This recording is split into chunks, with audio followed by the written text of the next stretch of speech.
শুভ জন্মাষ্টমী। আজকে তোমাদের সাথে কোনো মেকআপের ভিডিও নয়, আজকে শেয়ার করব আমার বাড়ি ছোট্ট করে আয়োজন করা গোপালের পুজো নিয়ে।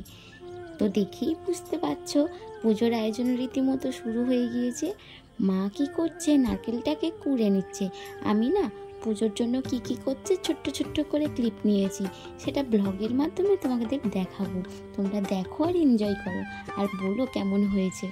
তো নারকেল কোড়া হয়ে গিয়েছে, ওরা নারকেলগুলোকে নিয়ে এবারে কড়াইতে দিয়ে দিয়েছে। মা এটাকে নাড়ু করার জন্য পাকাচ্ছে। তো নাড়ু করার জন্য এই পর্যায়ে মোটামুটি রেডি। মা বললো যেটুকু, আমি জানি না, মা সব করছে। তো নাড়ুর জন্য সেটাকে নামিয়ে রেখেছি। এইবারে এটা কি হচ্ছে বলো তো, এটা আমাদের গোপুর সব থেকে প্রিয় জিনিস, এটা হচ্ছে তালের বড়া। তো মা নিজে হাতে সবটা আয়োজন করেছে।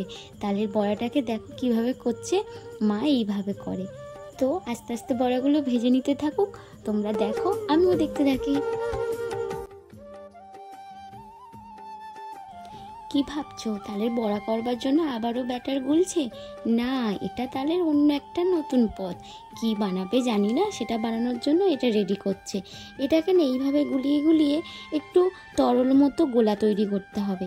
তারপরে সেটাকে তেলে ছেড়ে ভাজা পিঠের মতো করতে হবে। মা বললো এটা তালের ভাজা পিঠে। আমার মনে হয় ভগবানের জন্য তুমি যতটুকুই মন থেকে করবে ততটুকুতেই মন থেকে শান্তি পাওয়া যায় দেখবে। তার জন্য যে খুব বিরাট আয়োজন করতে হবে তার কোনো মানে নেই। আর ভগবানের কাছে এটুকুই শুধু বলবো যে সবাইকে সুস্থ রেখো আর ভালো রেখো। অনেক বকবক করলাম, এবার চলো মা এদিকে এগুলো ভাজতে থাকুক আর ওদিকে দেখাই চলো বাপি কিভাবে আয়োজন করছে। আমার বাপি না পুজোর এই কাজগুলো করতে খুব ভালোবাসে। যখনই বলি যাই কিছু পুজো হোক না কেন বাড়িতে, উনি খুব মন দিয়ে এগুলো করে, আমারও খুব ভালো লাগে। এখন যে দেখাচ্ছি এই পর্যায়ে আমাদের পুজোর ভোগ নিবেদন করা কমপ্লিট। ঠাকুরের কাছে সব কিছু নিবেদন করার পরেই পরেই বলতে কিছুক্ষণ পরেই আমি ভিডিওটা নিয়েছি, তারপরেই দেখাচ্ছি তোমাদের।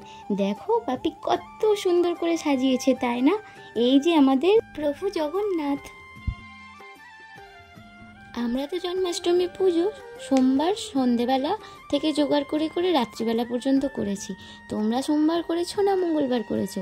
এবছর তো জন্মাষ্টমীর তিথি দুদিন ধরে পড়েছিল, আমরা কিন্তু সোমবার পুজো করেছি।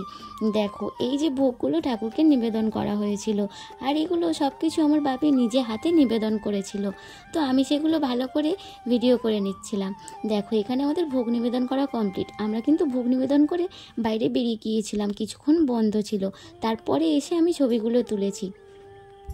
বাড়িতে এইভাবেই প্রত্যেক বছর জন্মাষ্টমী পুজোর ছোট্ট করে আয়োজন করা হয়। আর বাড়িতে কোনো পুজোর কাজ হলে আমার খুব ভালো লাগে। আমার কেন, তোমাদের সবারই মনটা খুব ভালো লাগে বলো। জয় শ্রীকৃষ্ণ। সবাই ভালো থেকো, সুস্থ থেকো।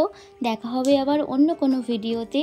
আর সবাই লিখতে ভুলো না কিন্তু কেমন লাগছে আমাদের গোপু সোনাকে। দেখা হবে নেক্সট ব্লগে। রাধে রাধে।